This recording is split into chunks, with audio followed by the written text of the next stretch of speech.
A very warm welcome to this section, my dear students. Today we are going to discussing about sports photography. Sports photography is a significant segment of the industry.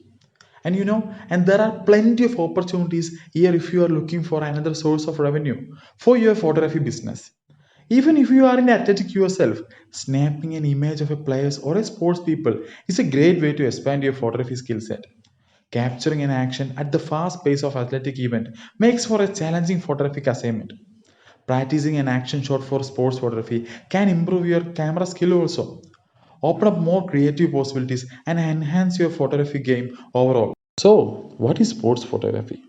This type of photography is all about documenting an athletic event. It could be a major game or it could be early season practice. When it comes to what count as a sport, you need to keep an open mind. While football, baseball, or basketball are obvious, those major sports are just tip of the iceberg. Golf, tennis, swim meets, tracks and field events, cycling tours, skiing, and water sports counts too. The list goes and on. But if it involves people pursuing athletic event with mix of competitive spirit, chances are there an opportunity for an enterprising sports photographer. Sports photography is the capturing of sports, games, exercise, and other activities through a photography. The word sports photography encompasses a wide range of activities. It has a connection to photojournalism as well as vernacular photography, like we say everyday photography. Sports photography refers to all genre of photography that covers all type of sports. In the majority of cases, professional sports photography is a branch of photojournalism, while sports photography, such as photos of children playing association football, is a branch of vernacular photography. It captures the intensity of sports competition and freezing a fleeting moment.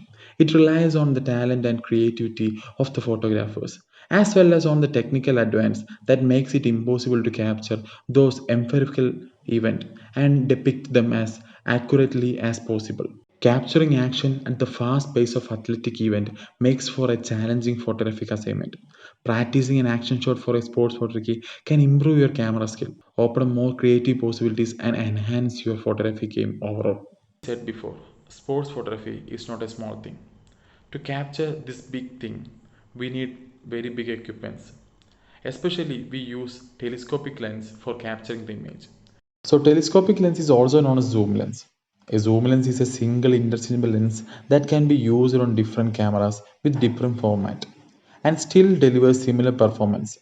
A zoom lens is not a fixed focal length lens like the 50 mm that offers a single field of view and cannot be adjusted. Zoom lenses are always variable focal length lenses and offer a variable field of view as well as this is why you have to specify what type of zoom lens you are taking about, whether it is a 4x, 6x or 10x zoom. The main advantage of a zoom lens is flexibility over and any fixed focal length. It's more convenient to have one lens that can shoot everything from wide to ultra telephoto that having switch between two or three different lenses during a video event or a photo shoot. So these are some examples for telescopic lens as we show in the window, like Canon 200, Canon 135, Canon 100mm. There is also Nikon 24 to 70 mm. It's also a zoom lens. Canon 400 mm. It's a very big range for Canon 400 mm.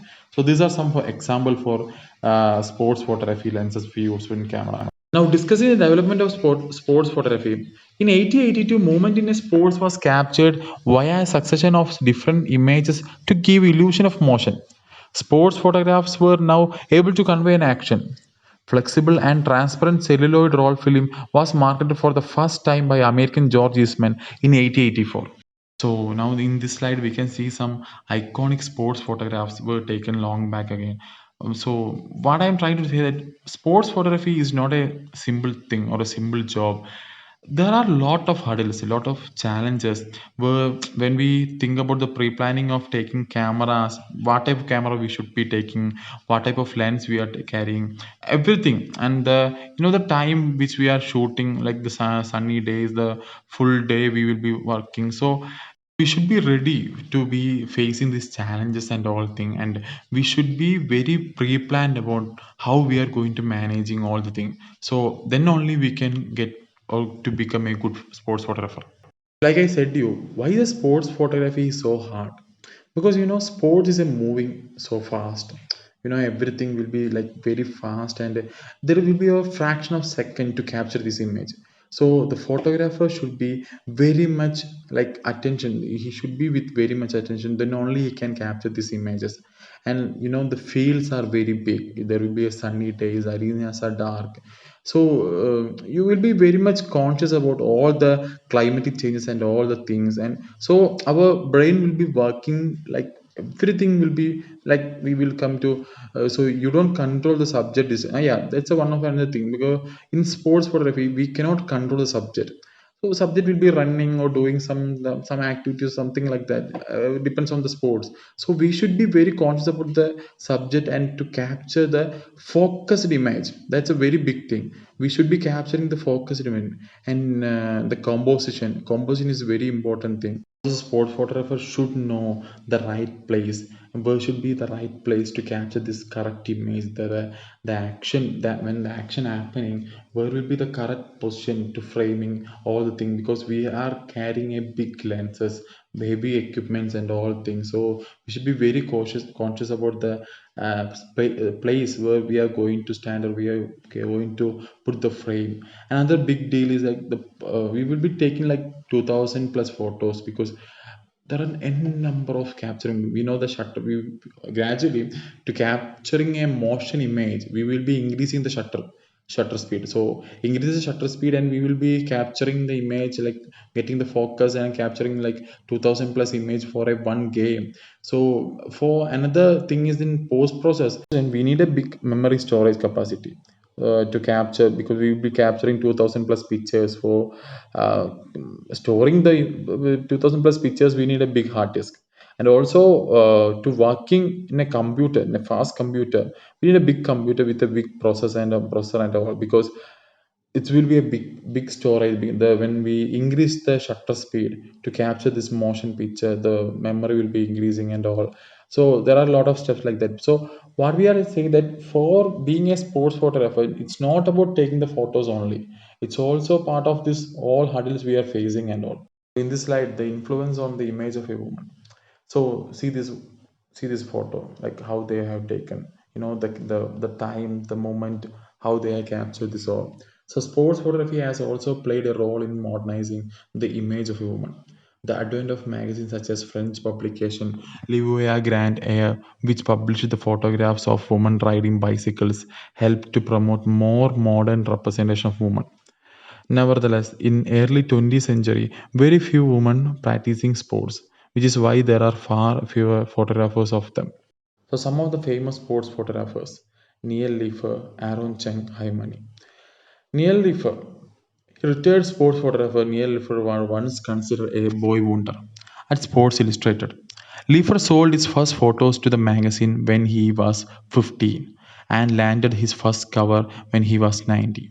His 1965 picture of Muhammad Ali, like before we saw a picture of Muhammad Ali, the moment he knocked out Sonny Liston has become one of the most memorable sports photos of all time. Leifer shot the first Super Bowl in 1967 and everyone until 1978 when he left the Sports Illustrated for a job at Time magazine. Aaron Cheng.